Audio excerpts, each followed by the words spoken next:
Hello friends, मैं प्रीति आज आपको एंटी डिप्रेसेंट्स के बारे में बताऊंगी। बेसिकली ये टॉपिक थोड़ा सा बड़ा है, लेकिन मैंने इसको सिंपल रखने की कोशिश करी है। तो इस टॉपिक में हमें पढ़ना क्या है, कंटेंट्स देखते हैं। सबसे पहले एंटी डिप्रेसेंट ड्रग्स होते क्या हैं, उसके बाद हमें पढ़ना है माओ इनहिबिटर्स, TCA, SSRI, SNRI और लास्ट में एटिपिकल एंटी डिप्रेसेंट्स के बारे में पढ़ना है। सबसे पहले affective disorders, basically a pathological change in the mood state. दो एक्सट्रीम्स, इसमें हम डिप्रेशन को अफेक्ट करने वाले, बेसिकली हमें वो ड्रग्स पढ़ने हैं जो डिप्रेशन के लिए देने हैं, एंटी डिप्रेसेंट ड्रग्स, और दूसरे होते हैं मेनिया। फिर आता है एंटी डिप्रेसेंट ड्रग्स। होते क्या हैं ये? वो ड्रग्स जो हमें हमारा मूड एलिवेट करते हैं in depressive illness. Monoaminergic transmission in the brain is affected. अब आता है क्लासिफिकेशन। क्लासिफिकेशन इंपॉर्टेंट है। इसमें हमें माओ इनहिबिटर्स को कंसीडर करना है, पहला, वो भी रिवर्सिबल। दूसरे TCA, tricyclic anti depressants, SSRI, SNRI, atypical anti depressant. अब हम डिटेल में देखेंगे ये होते क्या हैं। ये साइनेप्टिक नॉब है और यहाँ पर प्री साइनेप्टिक मेम्ब्रेन। अब यहाँ पर TP क्या है? ट्रिप्टोफैन। इस डायग्राम में देखें तो ट्रिप्टोफैन कन्वर्ट होता है 5 हाइड्रोक्सी ट्रिप्टोफैन में in the presence of hydroxylase. उसके बाद ये 5-HTP कन्वर्ट होता है 5-HT यानी सेरोटोनिन में in the presence of D carboxylase. अब देखो यहाँ पर ये साइनेप्टिक है और ये न्यूरोट्रांसमीटर्स हैं, ये इसके अंदर जाएगा। अब यहाँ पर कौन कौन से ड्रग्स कहाँ कहाँ इनहिबिट कर रहे हैं ये याद करना है। एक है माओ इनहिबिटर्स, इस स्टेप पर इनहिबिट कर रहे हैं, और बाकी तीनों यहाँ पर कर रहे हैं।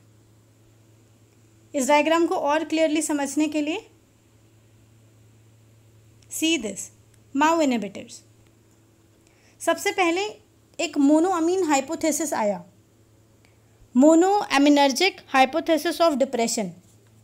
इस हाइपोथेसिस के according depression is caused by deficient nor adrenergic या फिर सेरोटोनिन के ट्रांसमिशन में डेफिशिएंसी होने की वजह से ब्रेन में, इसलिए होता था।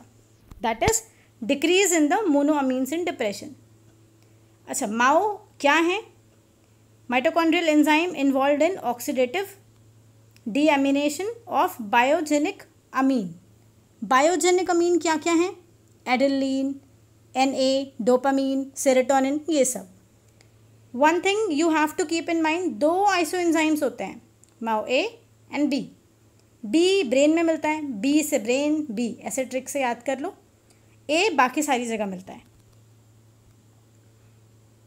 यहाँ पर हमें मेनली सिलेक्टिव पढ़ने हैं, हमारा पर्पस सॉल्व होगा रिवर्सिबल से।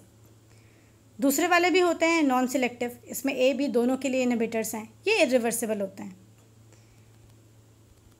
जो सिलेक्टिव माओ A इनहिबिटर्स हैं, इसमें क्या क्या आएगा? मोक्लोबिमाइड, एप्रोबिमाइड। एक पॉइंट मुझे डिस्कस करना है, यहाँ पर हिट एंड रन ड्रग्स लिखा है। इन्हें हिट एंड रन ड्रग्स क्यों बोलते हैं? इरिवर्सिबल में हिट एंड रन ड्रग्स क्यों बोलते हैं? अगर कोई भी ड्रग अपने टारगेट से इरिवर्सिबली बाइंड होता है तो उसके T½ के कंपैरिजन में ड्यूरेशन ऑफ इफेक्ट इंक्रीज हो जाता है, यानी कि there is irreversible binding. Basically, if the drug binds to the target irreversibly, the duration of effect would be more than its half-life. इसमें क्या क्या आता है? 2 एग्जाम्पल हैं, फिनेल्जीन, आइसोकार्बोक्साइड। So this is an important note. इसके बाद हम पढ़ते हैं TCA, ट्राइसाइक्लिक एंटी डिप्रेसेंट्स। क्या होता है इसमें? इट इंक्लूड्स सबसे पहले इमिप्रामीन, सेकेंड एमिट्रिप्टिलीन, थर्ड क्लोमिप्रामीन, देन डॉक्सिपिन और लास्ट है नॉरट्रिप्टिलीन।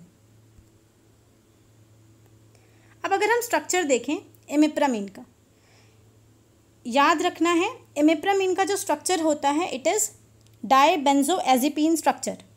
2 रिंग दिख रही हैं, यहाँ पर नाइट्रोजन लगा हुआ है। अगर हम इस स्ट्रक्चर को देखें तो CH2 CH2 CH2N और 2 मिथाइल ग्रुप्स एंड पे लगे हैं। दैट इज़ इस स्ट्रक्चर को बोलते हैं इमिप्रामीन का जो स्ट्रक्चर है दैट इज़ डाइबेंजोएज़िपीन। फिर इसके बाद एक इम्पॉर्टेंट पॉइंट देखो, अगर आप लोग नोट्स बना रहे हो साथ साथ तो ये एक स्टार पॉइंट है, इसे अच्छे से लिख कर रखना। Drug of choice, post herpetic neuralgia के लिए ड्रग ऑफ चॉइस क्या है? एग्जैक्टली एमिट्रिप्टिलीन। ये बहुत इंपॉर्टेंट पॉइंट है। जितने भी स्टार पॉइंट हैं, जो भी ड्रग ऑफ चॉइस आते हैं फार्मा में, उन्हें नोट करना। आगे चलते हैं। इसके बाद हमें पढ़ना है सिलेक्टिव सेरोटोनिन रीअपटेक इनहिबिटर्स। इसमें क्या क्या आता है? इसमें 3 क्लासेस ऑफ ड्रग्स मेनली हमें पढ़नी होती है। First is fluoxetine, second fluvoxamine and paroxetine. अब इनके बारे में कुछ इंपॉर्टेंट पॉइंट्स। बेसिकली ये किन किन केसेस में ड्रग ऑफ चॉइस की तरह एक्ट करते हैं?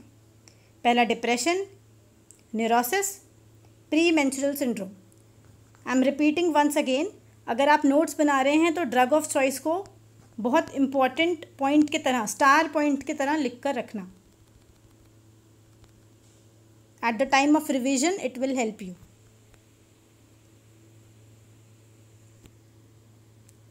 फिर आता है सेरोटोनिन नॉरएपिनेफ्रिन रीअपटेक इनहिबिटर्स। इसे हम डिप्रेशन में यूज़ करते हैं। स्पेसिफिकली बोलूँ, मेलैंकोलिक डिप्रेशन में दिया जाता है। अब इसमें क्या क्या पढ़ना है? पहला वेनलाफैक्सिन, ये इनहिबिट करता है Na एंड सेरोटोनिन के अपटेक को। सेकंड इज डुलोक्सिटीन, ये माइल्डली सिडेटिंग होता है। मैंने एक वीडियो बनाई थी सिडेटिव्स पे, अगर आपने नहीं देखा है लिंक डिस्क्रिप्शन बॉक्स पे नीचे दिया है। एक और पॉइंट है एक्टिव मेटाबोलाइट। अभी मैंने बताया था वेनलाफैक्सिन का एक्टिव मेटाबोलाइट है वेनलाफैक्सिन। फिर आता है एटिपिकल एंटी डिप्रेसेंट्स। इनके बारे में कुछ कुछ पॉइंट्स याद रखने हैं। सबसे पहले मैंक्सरिन, इसमें याद रखना है Na और सेरोटोनिन, इनको ये इनहिबिट नहीं करता। बेसिकली ये ब्लॉक करेगा किसको? प्री साइनेप्टिक अल्फा 2 रिसेप्टर्स को। नेक्स्ट क्लास ऑफ ड्रग्स पढ़नी होती है ड्रोप्रोपियन, ये इनहिबिट करता है डोपामीन और Na के अपटेक को। देन वी हैव ट्रेक्सोडॉन, सबसे पहली टिपिकल एंटी डिप्रेसेंट थी ये, है अभी भी, and it blocks 5-HT Uptake. Important point है, अल्फा एड्रेनर्जिक इफेक्ट इसका बहुत प्रोमिनेंट होता है। ट्रेक्सोडॉन का alpha adrenergic effect is very prominent. इसके बाद आता है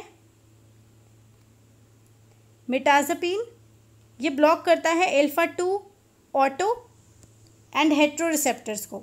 ऑटो के लिए ऑन Na न्यूरॉन्स, हेट्रो में 5-HT न्यूरॉन्स रिसेप्टर्स।